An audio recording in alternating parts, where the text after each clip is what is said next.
We play and call it work.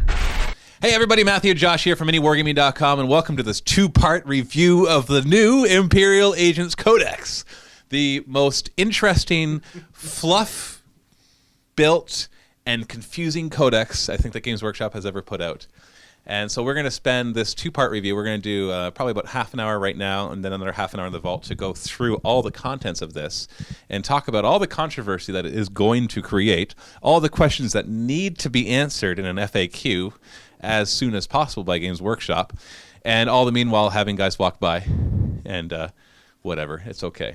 So I got Josh here to help me out with this because technically the two of us probably have read the most of it. Have read the most, yeah, and are the most interested in all the stuff that's in here because it contains basically stuff from Grey Knights, Inquisition, Astra Telepathica, Astra, I don't know, the Psyker one, this Psychana thing. It's got the Death Watch. It's got Battle Sisters. Fleet. Did I not say that one? Did you? I don't remember. The Navigator one.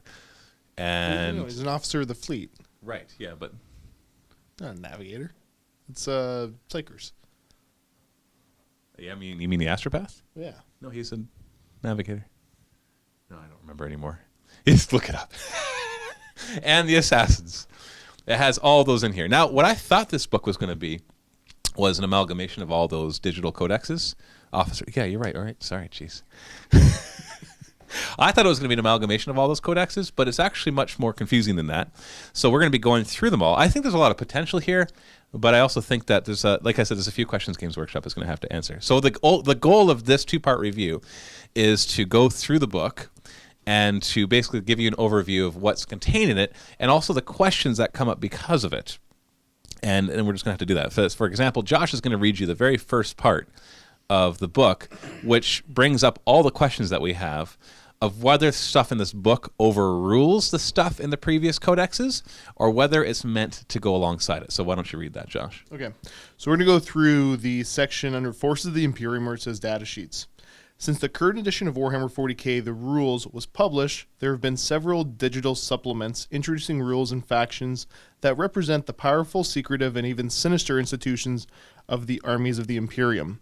Collecting together these resources, this book is designed to be used in conjunction with the various codexes belonging to the armies of the Imperium to provide players with all the rules needed to play games of Warhammer 40k with the entire range of Imperial Agents miniatures. So we have that it says in conjunction with the various codexes. So we've been talking about that. Like, what do you think that means? Does it replace or does it just supplement? I think it supplements.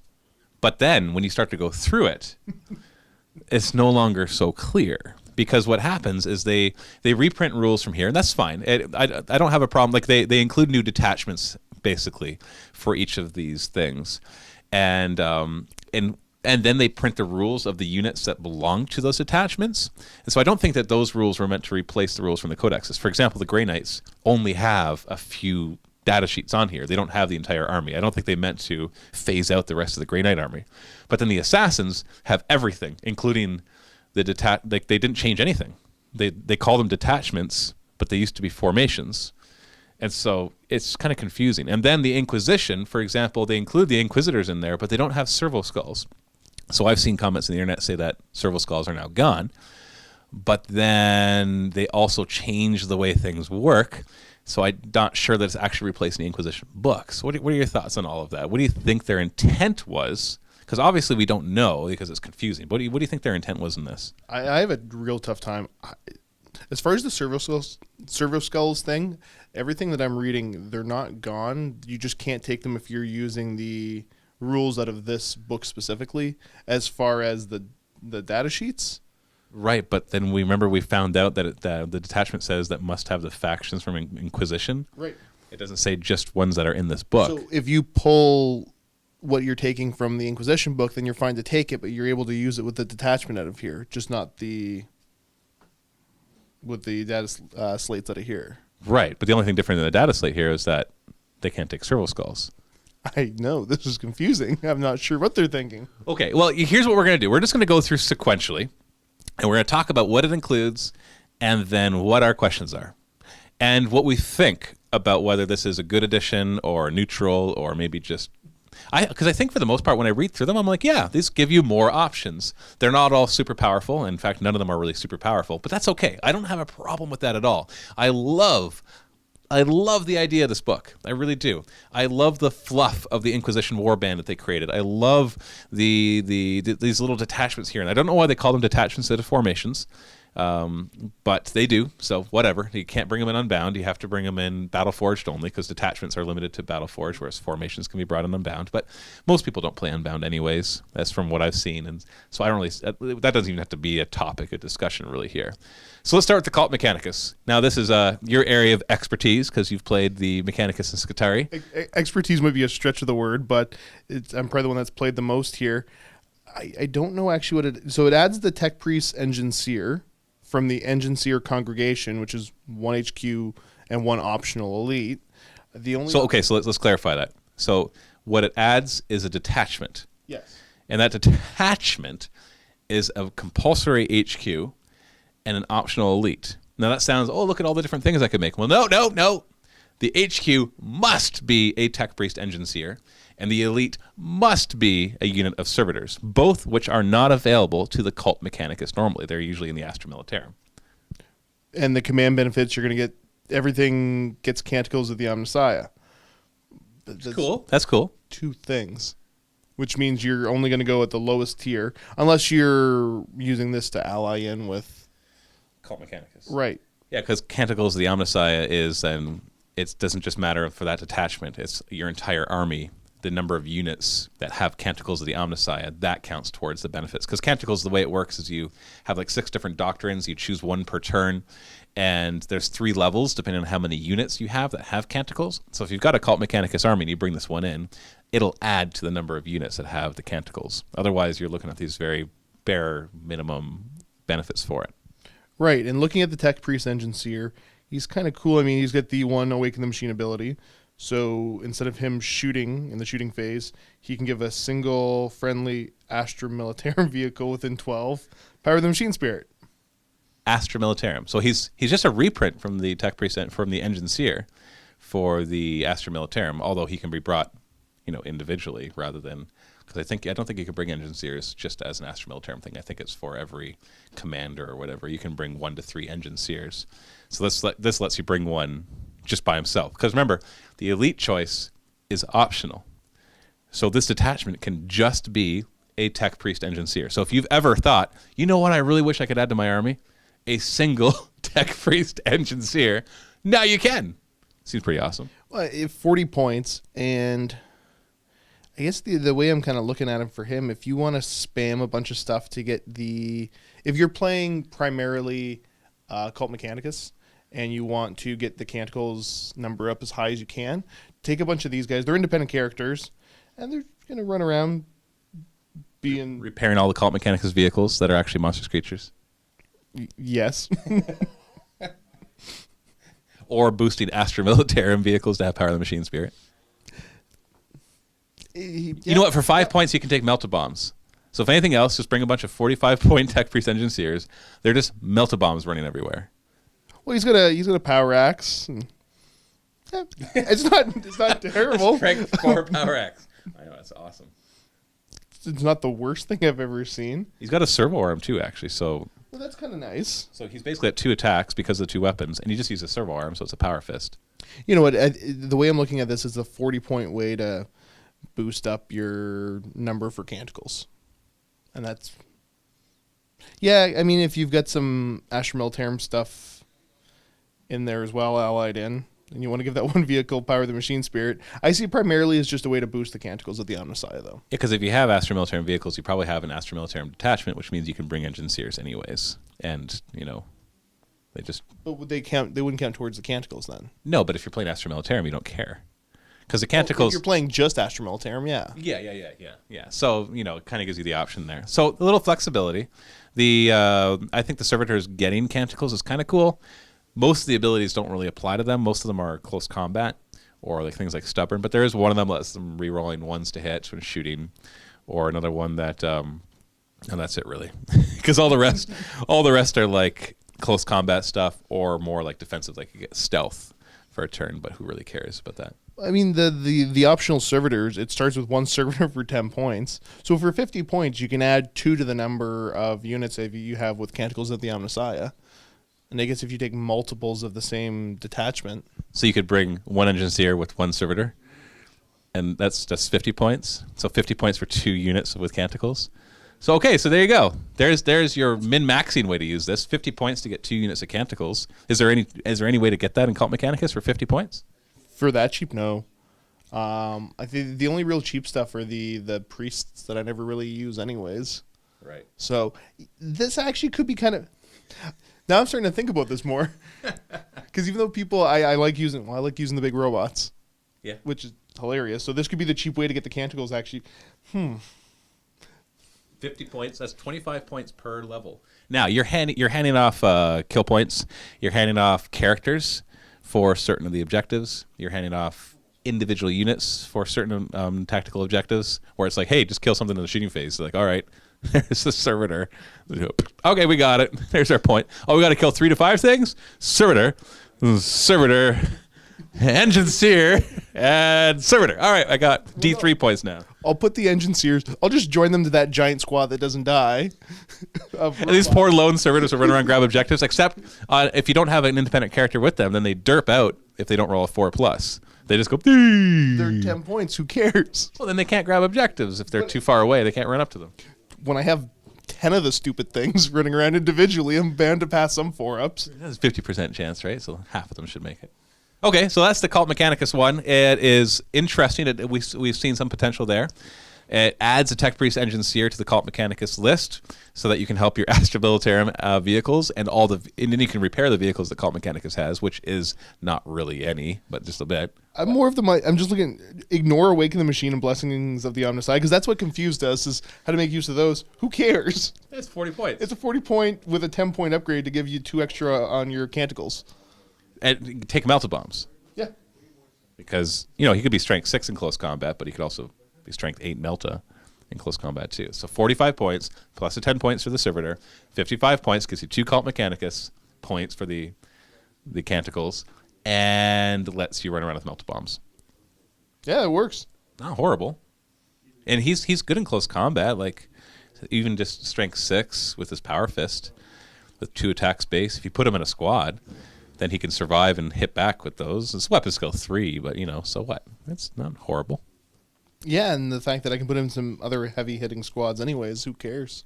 Yeah, and if you've created your Death Star and you wish that you could add some Enginseers to it, now you can. Because he's Army of the Imperium. So you can just take individual Tech Priest Enginseers and put them in your squads. Somebody's going to do that and find a way to make it awesome. Well, because the 8+ units for Canticles of the Omnissiah, it's tougher to hit if I take a lot of robots, but now that's actually a lot easier to hit. And he gives him plus 3 strength. All of a sudden, he's got a strength 9 AP2 Power Fist. Right, and the robots are going to go to like strength 9. See potential. This could work. There's promise here. So this one clearly does not replace anything in the Cult Mechanicus book because it's not even in the Cult Mechanicus book. It clearly does not replace the Enginseer and the Servitors from the Astra Militarum book because it's not even an Astra Militarum thing. It says it has a faction. Yeah, they have the Cult Mechanicus faction. So it switches their faction and puts them as part of the Cult Mechanicus army, which they originally were from, because it's Mechanicus that hands out the Enginseers to go and help the other divisions. Okay, so that's Cult Mechanicus. Let's move on. Aeronautica Imperialis, in other words, the Sky Division, or the Navy. This one has, you know what, I'll let you talk about it. You can tell us what the detachment for this one is. So the detachment's the Imperial Navy section. We have 1 compulsory fast attack and 1 HQ. And they must be from the Aeronautica Imperialis faction, which is a new faction, which they've kindly included the 2 data slates in here for us. What are they? Well, I mean, we're going to go command benefits first. Oh, fine, jeez. Reroll failed reserve rolls for units from this detachment.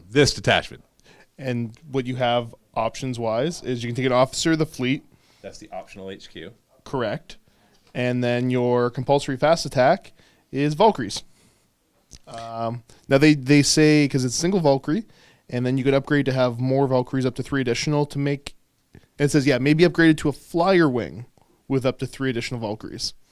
And it gives us more hints that this is meant to be optional, meaning the Death from the Skies is meant to be optional, because it says designer's note, the combat roll and the pursuit and agility values of the Valkyrie have been included for players using the rules from Death from the Skies. So that gives the implication that it's optional. So the question I have is, if you're not playing Death from the Skies, then you're not using flyer wings, so maybe upgraded to a flyer wing with up to 3 additional Valkyries. Does that become a may include up to 3 additional Valkyries in the detachment, or does it may become a unit of Valkyries, which you don't want a unit of Valkyries. That would be awful. So my solution, house rule-wise, is to say, if you're not playing Death from the Skies, just ignore that one line, because there is no cost, there's no tax for bringing just another detachment and have another Valkyrie. Yeah, just take multiple detachments of it and don't worry about it, I guess. Yeah, the Officer of the Fleet is optional HQ. So this Officer of the Fleet's interesting because he's in the Astra Militarum Codex, but he's part of the company command squad. And so you have to buy the 60-point command squad, and then you can add him for 20 points. So this guy is just 20 points, and he's an independent character. He's not even a character in the Astra Militarum. But other than that, he has identical rules to the Officer of the Fleet in the company command squad for the Astra Militarum. In other words, if he passes a leadership 7 before reserve rolls are made, you can re-roll. I think it's +1 to your reserves, yep. Or you can make -1 to your opponent's reserves. You have those two that you can use. May take at the beginning of your turn before any reserves. Yeah, so you can do it anytime you want. So you can do every turn. You can either give yourself +1 reserves or -1. You can't do both, because it's at the beginning of your turn. You have to decide which one you're going to use. But it's only leadership 7. But still, you can also double his cost by getting him digital weapons and a refractor field, even though he only has 1 attack. So wait. The exciting option is he can replace his close combat weapon with a las pistol. Oh, zing! I forgot about that. That's going to make him unstoppable, especially when you give him. Oh, I don't know. That's. Why does he not have a las pistol already? I'm sorry, Mr. Officer of the Fleet. You've obviously worked a very long time to move up to this, but all you get is your ceremonial blade. Oh, you want a las pistol? Give me your ceremonial blade. There's budget cuts going on in the Imperium. They can't afford both.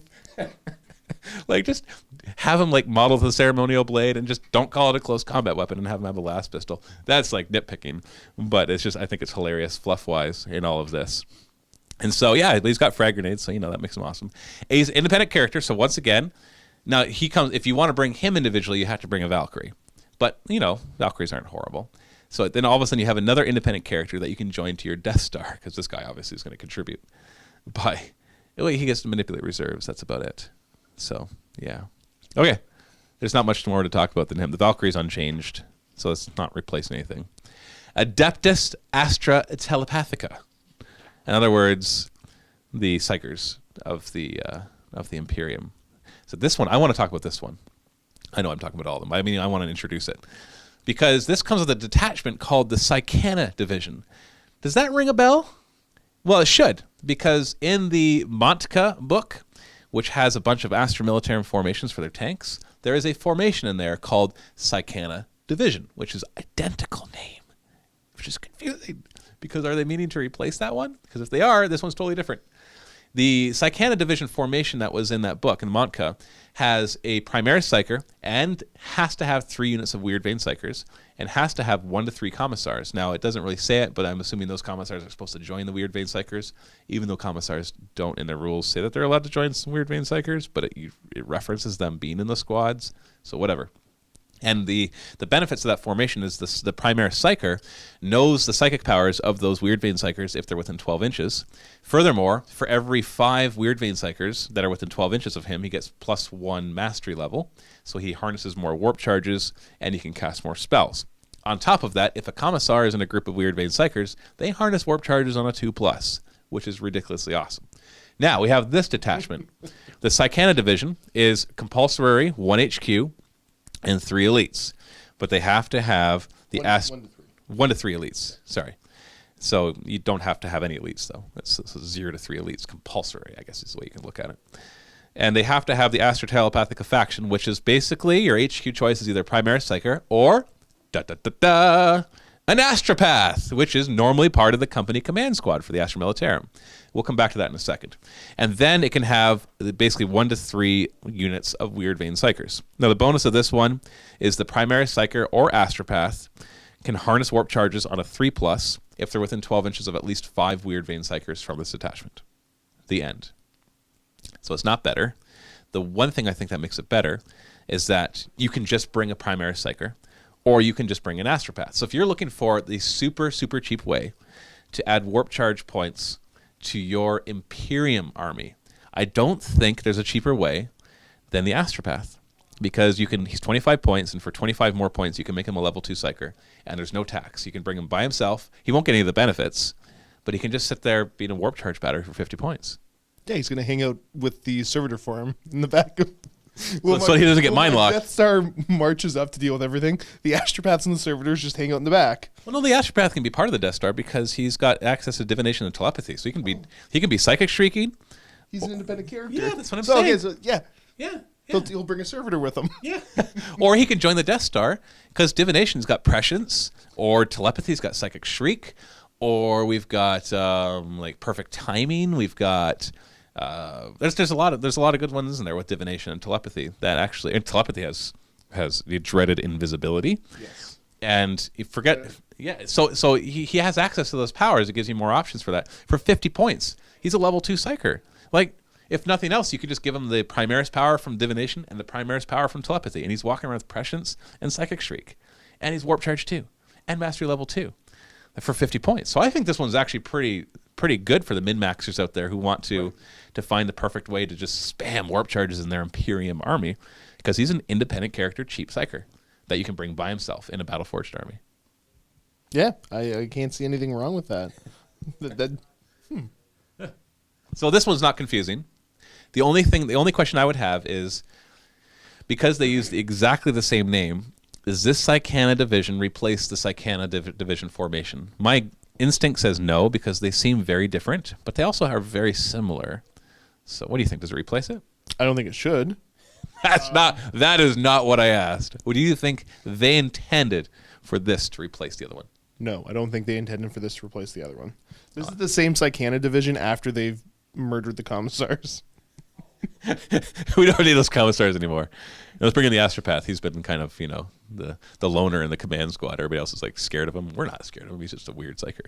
Yeah, and also on top of it, they have Astra Telepathica factions. So these are technically a different faction from the Astra Militarum ones. So technically, this is an Astra Telepathica Psychana division, and the other one will be an Astra Militarum Psychana division. So they just got a little maybe they just ran out of names. They named so many things. It's going to happen.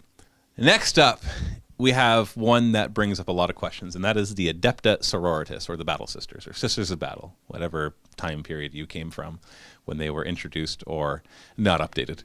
And this one has 2 new detachments for them, but it gets really confusing after that, because they reprint a lot of the data sheets from the Battle Sisters Codex, and they leave out certain things, and they change certain things. So this is the one that really begs the question, is this meant to replace the Sisters of Battle Codex? I can see the answer being yes, but I can also see the answer being no, which I know is very confusing, but let's just go through it and we'll talk about how that is. So let's, Josh, first talk about the 2 detachments that it comes with. Okay, so the first detachment is probably the less confusing, the Ministorum Delegation. You've got 1 compulsory HQ, 1 optional elite. The HQ unit chosen in this detachment must be a Ministorum Priest, and all units from this detachment must have the Adepta Sororitas faction. Command benefits, you get Shield of Faith. Which most of the things from Adepta Sororitas would have, but some of the elite choices are like your Assassins or Arcoflagellants, that kind of stuff. And which you might be confused about. You're like, wait a second, no, those are an HQ choice, that an HQ command squad, but they've actually separated those out in here. And so once you flip to the elite section in here, and we can see the different options right here. So we have the Repentia squad. We got the Sororitas command squad. Those are elites. Arcoflagellant squad. They're their own squad now. A Crusader squad. They're their own squad now. Death Cult assassins.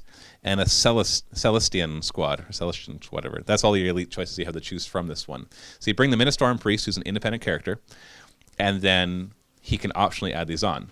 So this gives you, first off, a way just to bring a Ministorum Priest without having to do an allied detachment, because I've seen people do that to make their Death Stars. They bring that Battle Sister squad so they can bring the Priest, and then they stick him inside of the Death Star to do his battle hymns. Yeah. And they usually give him the Zealot as well, or his war hymns, sorry.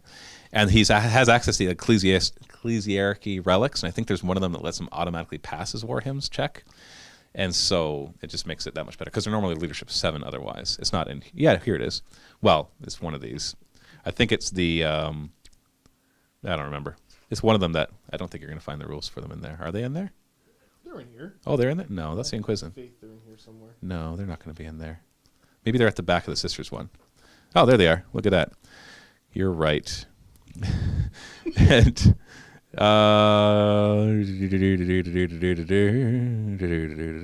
yeah, here we are. Litanies of Faith. The bearer's unit, and any independent character that has joined the bearer's unit automatically pass leadership tests for Acts of Faith and War Hymns.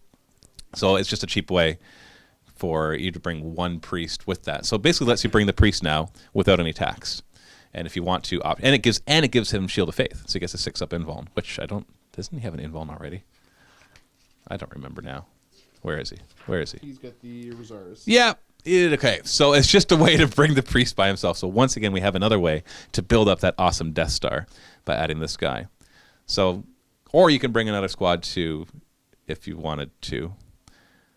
But you could also do an allied detachment and bring a troop choice that'll have objectives secured. I think this is just a way to bring a priest.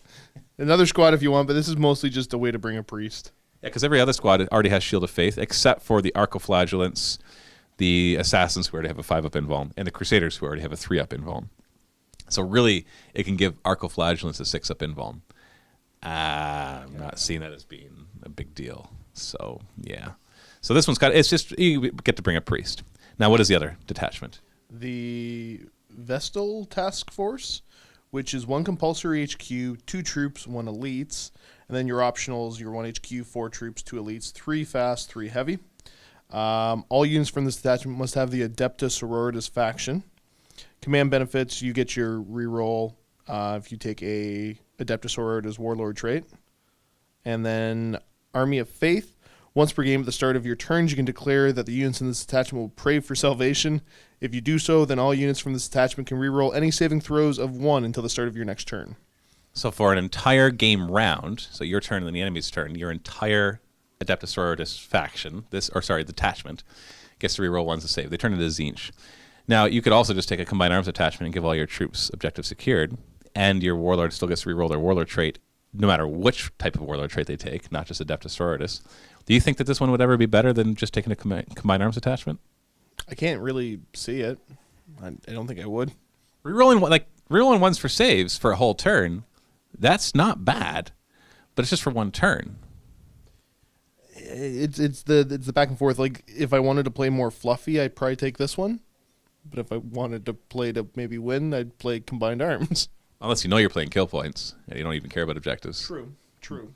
If you know that beforehand, because often people roll for missions or whatever. Or if you're going to a tournament, then you'll probably know beforehand what type of things you'll be up against. So,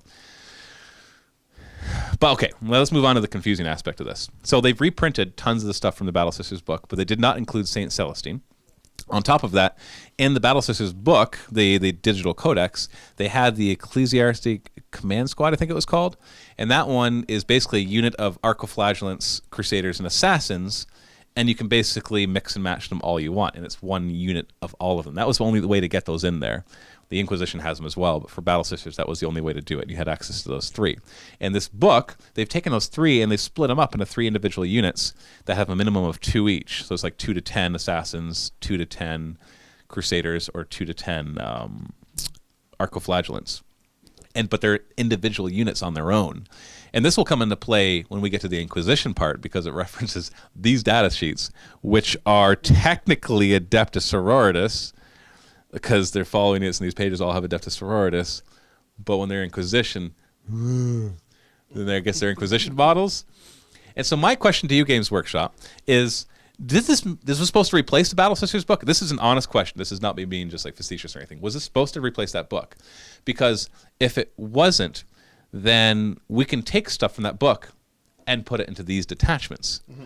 Because it just says restrictions, all units from this attachment must have the Adepta Sororitas faction. Well, St. Celestine has the Adepta Sororitas faction. Right. Everybody was upset saying they got rid of St. Celestine, but along that train of thought, they didn't. They just didn't give you the rules in here. Yeah, and we have further proof of that, because when we get to the Grey Knights one, they include some of the data sheets for the Grey Knights, but not all the ones that you could have used in their detachment. And so you can't say, well, obviously this replaces the Grey Knights Codex, because it's basically just 3 units from the Grey Knights Codex, or 4 units from the Grey Knights Codex, which is hardly, I don't think that was their intent. So it's just confusing, because sometimes it feels like their intent was to replace the old book, and other times it was to include it. And it doesn't help when we read the beginning. Like, this section of the Codex Imperial Agents includes full background and rules for the pious warriors of the Adeptus Sororitas.